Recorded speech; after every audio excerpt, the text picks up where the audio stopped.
अगर आपने किसी से प्यार किया है ना, तो हमारे चैनल को ज़रूर सब्सक्राइब करना।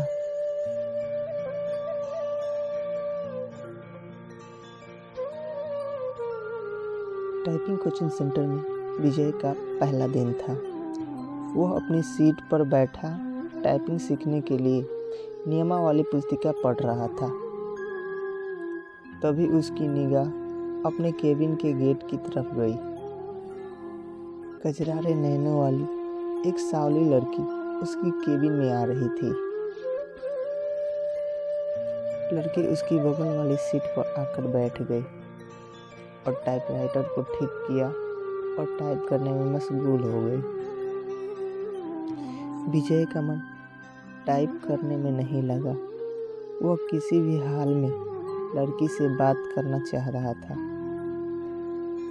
वह टाइपराइटर पर कागज लगाकर बैठ गया और लड़की को देखने लगा। लड़की की उंगलियां टाइपराइटर के बोर्ड पर ऐसे पड़ रही थी जैसे हारमोनियम बजा रही हो। क्या देख रहे हो? थोड़ी देर बाद लड़की गुस्से में बोली, आपको टाइप करते देख रहा हूँ। क्या करने आए हो? टाइप सीखने। ऐसे सीखोगे? लड़की के स्वर में तलखी बकरार थी। विजय बोला, मेरा आज पहला दिन है, इसलिए मेरी समझ में कुछ नहीं आ रहा है। आप टाइप कर रही थी तो मैं देखने लगा कि आपकी उंगलियां कैसे पड़ती है कीबोर्ड पर। आपको टाइप करते देखकर लगा मैं भी सीख ही जाऊंगा। यदि इसी तरह मुझे ही देखते रहे तो आपकी यह मनोकामना कभी पूरी नहीं होगी। लड़की यह कहकर फिर टाइप करने में जुट गई। विजय भी कीबोर्ड देखकर टाइप करने लगा। टाइप करने में उसका मन नहीं लग रहा था। वे बेचैनी सी महसूस कर रहा था। 10 मिनट बाद उसने टाइपराइटर का रिबन फंसा दिया। रिबन तो फंसेगा ही जब ध्यान कहीं और होगा। लड़की उसके टाइपराइटर को थोड़ा अपनी ओर खींचकर रिबन ठीक करने लगी। लो, ठीक हो गया, लड़की ने कहा और फिर लड़की टाइप करने में लग गई। लेकिन विजय का मन टाइप में नहीं लग रहा था। वह लड़की से बात करने की तरक्की ढूंढने लगा। मन नहीं लग रहा है? अचानक लड़की ने उससे पूछा तो बाछे खिल गई। लगता है कि सीख भी नहीं पाऊंगा। आसार तो कुछ ऐसे ही दिखते हैं। आपका नाम? विजय ने बात को बढ़ाने के लिए सवाल कर दिया। सरिता। अच्छा नाम है, लेकिन मुझे इस नाम से नफरत है। विजय ने पूछा, क्यों? अब कोई एक कारण हो तो बताएं। यह कहते हुए सरिता अपनी सीट से उठ गई और पर्स कंधे पर टांगते हुए केबिन से बाहर निकल गई।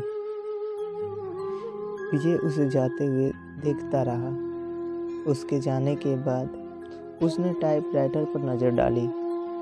टाइपराइटर उसे उदास लगा। शायद उसे सरिता से प्यार होने लगा था। इसी दिन से विजय हवा में उड़ने लगा।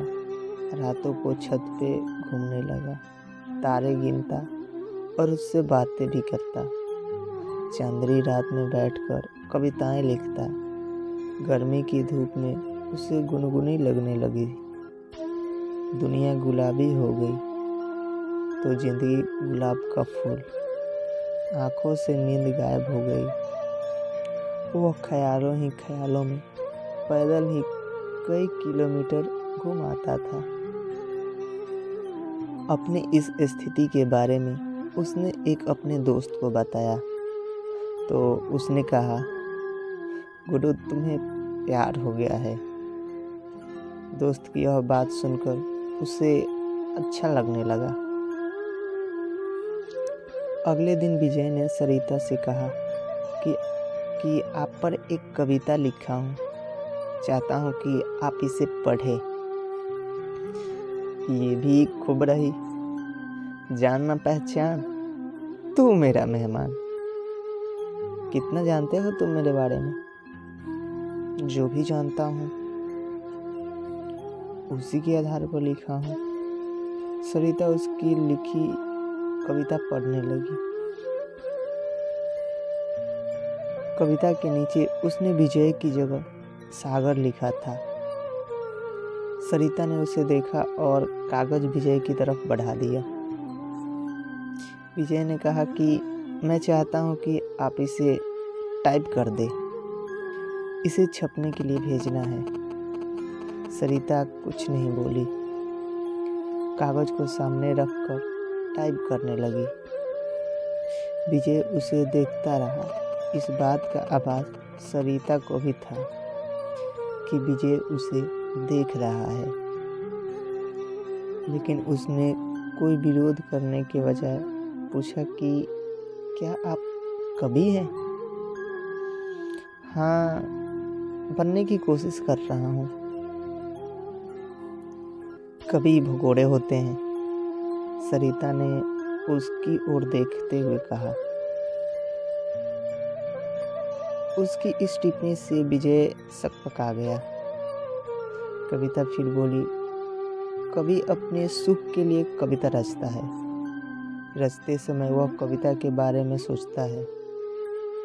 उसके बाद वह कविता को उसके हाल पर छोड़ देता है। कविता जब संकट में होती है तो कवि कविता के पक्ष में खड़ा नहीं होता है। विजय ने पूछा, यह आप कैसे कह सकती हैं? मैं समझती हूँ कि आदमी की जिंदगी भी एक कविता है। मेरी जिंदगी भी एक कविता है।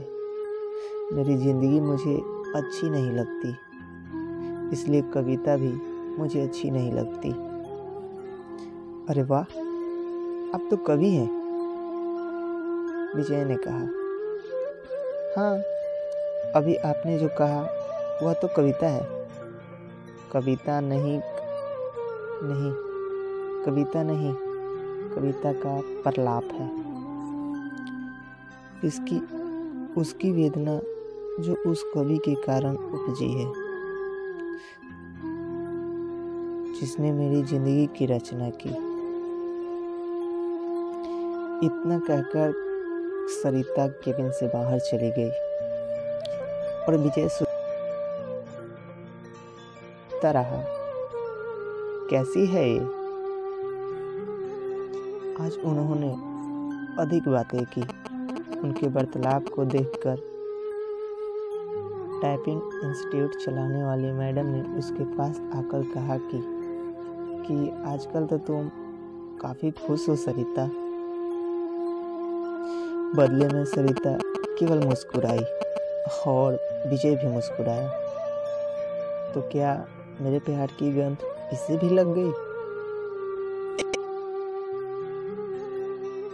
अगले दिन से ही 1 सप्ताह तक सरिता टाइपिंग स्कूल नहीं आई। विजय बहुत परेशान हो गया। विजय रोज आता रहा और निराश होकर वापस घर जाता रहा। 8वें दिन सरिता के आते ही वह पूछ बैठा कि 1 सप्ताह कहाँ थी और क्यों नहीं आ रही थी। जिंदगी में बहुत दिखते हैं,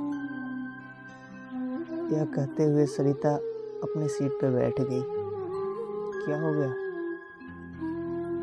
मेरी बहन जो बीए कर रही है किसी लड़के के साथ चली गई। दोनों बिना शादी के ही एक साथ रह रहे हैं। ऐसा क्यों किया? उसका कहना है कि यदि वो ऐसा ना करती तो उसकी शादी नहीं हो पाती। मतलब विजय ने पूछा। हमारे घर के आर्थिक हालात। इतना कहकर सरिता चुप हो गई। मुझे नहीं लगता कि आपकी बहन ने गलत किया है। आज की युवा पीढ़ी विद्रोही हो गए हैं। वह परंपराओं को तोड़कर नई नैतिकता गढ़ रही है। समय के साथ सब ठीक हो जाएगा, सरिता ने कहा। हाँ, पर माँ तो नहीं समझ रही है। हाँ, उनके लिए समझना थोड़ा मुश्किल है, लेकिन आजकल सब चलता है। हमारा समाज बदल रहा है। बिन शादी के एक साथ रहना पश्चिमी परंपरा है, लेकिन अब हमारे यहाँ भी होने लगा है। हाँ, बैठकर सपनों के राजकुमार का इंतजार करने से तो बेहतर ये ना है कि जो हाथ थाम ले उसके साथ ही चल दिया जाए, चाहे 4 दिन ही सही। जिंदगी में विजय को लगा कि कह दे कि फिर तुम मेरे साथ क्यों नहीं चलती, हम शादी कर लेते हैं, पर वह कह नहीं पाया।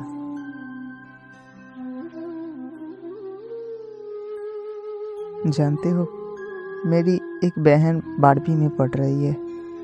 उसका भी एक लड़के से प्रेम चल रहा है और वे दोनों एक दूसरे से शादी करने के लिए भी तैयार हैं। अगले साल बालिग होते ही ये दोनों शादी कर लेंगे। विजय के मन में आया कि कह दे कि अच्छा ही है, वो अपने आप वर्ण खोज ले तो तुम्हें कोई परेशानी भी नहीं होगी। वैसे भी 5,000 रुपये की नौकरी में तुम कौन सा राजकुमार उन्हें दे दोगी। अच्छा है कि वह अपने अपने प्रेमियों के साथ ही भाग जाए। बातों बातों में एक दिन सरिता ने बताया था कि उसके पिता की मौत हो चुकी है और वह 3 बहन हैं और उसका कोई भाई नहीं है। बहनों में वही सबसे बड़ी है। वह एक ऑफिस में काम करती है और उसे 5,000 रुपये मासिक वेतन मिलता है। दूसरी जगह काम पाने के लिए वह टाइपिंग सीख रही है। मैं सोचती हूँ कि एक बहन ने जो किया ठीक ही किया। दूसरी जो करेगी वो भी अच्छा ही करेगी। जीवन यदि संघर्ष है तो करो। प्रेमी से पति बना व्यक्ति भी धोखा दे सकता है। जीवन नर्क बन सकता है और माता पिता का खोजा राजकुमार भी यही करता है, लेकिन माँ नहीं मानती। सोचती बहुत है और तबीयत खराब कर लेती है। पुराने जमाने की है ना, इसलिए। मगर हद तो यह हो गई कि वह मुझसे कहने लगी कि तू भी किसी को लेके भाग जा। मैं उन्हें इस हाल में छोड़कर किसके साथ। सरिता भी रो पड़ी। विजय की समझ में नहीं आया कि वह क्या कहे और क्या करे। स्थिति को सरिता समझ गई तो खुद पर काबू किया और फिर से टाइपिंग करने लगी। 10 मिनट बाद सरिता उठी और बिना बोले ही चली गई। विजय की इच्छा हुई कि वह उसके पीछे पीछे चला जाए, लेकिन वह बैठा रहा और उसे जाते देखता रहा। में कादल बादल घिरे आए थे। इस कारण परिवेश में अंधेरा पसर गया था। रह रह कर आसमान में बिजली चमकती और बादल गरजते। ऐसे मौसम में भी विजय टाइपिंग स्कूल जाने के लिए तैयार था। वह सरिता से मिलना चाहता था। जब वह घर से निकला तो बूंदाबांदी शुरू हो चुकी थी। फिर भी वह तेज कदमों से टाइपिंग स्कूल में बढ़ने लगा। कुछ ही दूर गया कि बारिश तेज हो गई। सड़क पर चल रहे लोग भागकर किसी छांव में खड़े हो गए, लेकिन वह अपनी मस्ती में भीगता हुआ चलता रहा। इंस्टीट्यूट पहुंचकर उसे पता चला कि सरिता नहीं आई। इतनी बारिश में आने की क्या जरूरत थी? मैडम ने उसे कहा, आप नहीं समझोगी, सब समझती हूँ, लेकिन अब सरिता यहाँ कभी नहीं आएगी। क्यों? आपको कैसे पता? उसका फोन आया था। उसने कहा कि यदि आप आओ तो उसे बता दो। वह अब कभी नहीं आएगी। विजय की आवाज़ किसी कुएं में आती लगी। विजय टाइपिंग स्कूल से बाहर आया। बाहर मूसलाधार बारिश हो रही थी। विजय संज्ञा सुनने से भीगता हुआ घर की तरफ चल पड़ा। उसने सोचा कि वह सरिता के घर जाए, लेकिन उसके घर का पता उसके पास नहीं थी। तो सोचा कि मैडम दे सकती है। वह यह सोचकर वापस लौटा, लेकिन तब तक टाइपिंग स्कूल बंद हो चुकी थी। भीगते हुए घर पहुंचा, तब तक उसका शरीर बुखार में तपने लगा।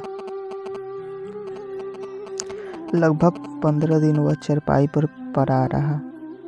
जब कुछ ठीक हुआ तो वह 20वें दिन टाइपिंग स्कूल पहुंचा, लेकिन मैडम नहीं मिली उसे। यह सिलसिला 15 दिनों तक चला। 16वें दिन उसे मैडम मिली। उसे देखते ही बोल पड़ी, काफ़ी कमज़ोर हो गए हो। विजय ने कहा, उस दिन बारिश में भीगा तो बीमार हो गया। विजय ने मैडम से सरिता के घर के पता मांगा, तो उसने एक कागज़ पर लिखा और विजय को थमा दिया। मैडम को धन्यवाद बोला और विजय वहाँ से चल पड़ा। वह आज ही सरिता से मिलना चाहता था। जब वह मैडम के दिए पते पे पहुंचा तो वहाँ ताला लगा हुआ था। पड़ोस से पूछने पर पता चला कि सरिता यहीं रहती थी, लेकिन मकान बेचकर चली गई है। कई लोगों से पूछने के बाद भी विजय को उसका नया घर का पता नहीं मिला और वह निराश होकर वह अपने घर लौट आया।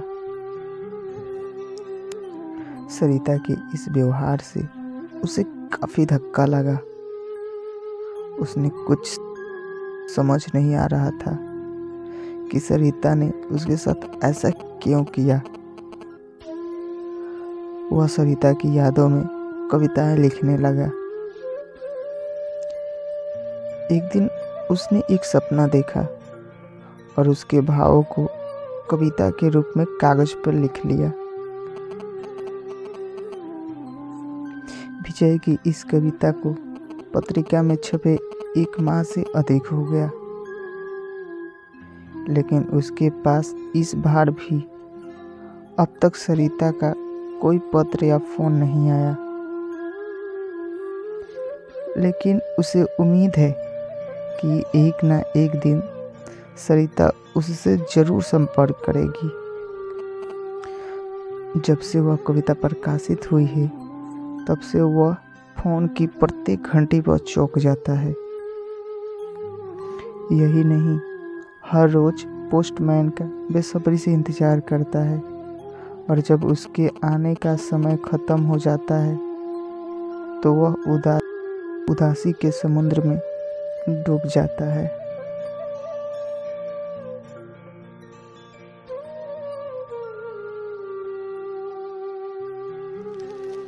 अगर आप सबको हमारा वीडियो पसंद आया हो तो लाइक, कमेंट, शेयर और चैनल को सब्सक्राइब जरूर करना। मिलते हैं कुछ ऐसे ही सैड लव स्टोरियाँ लेकर अपने नेक्स्ट वीडियो में। तब तक के लिए बाय।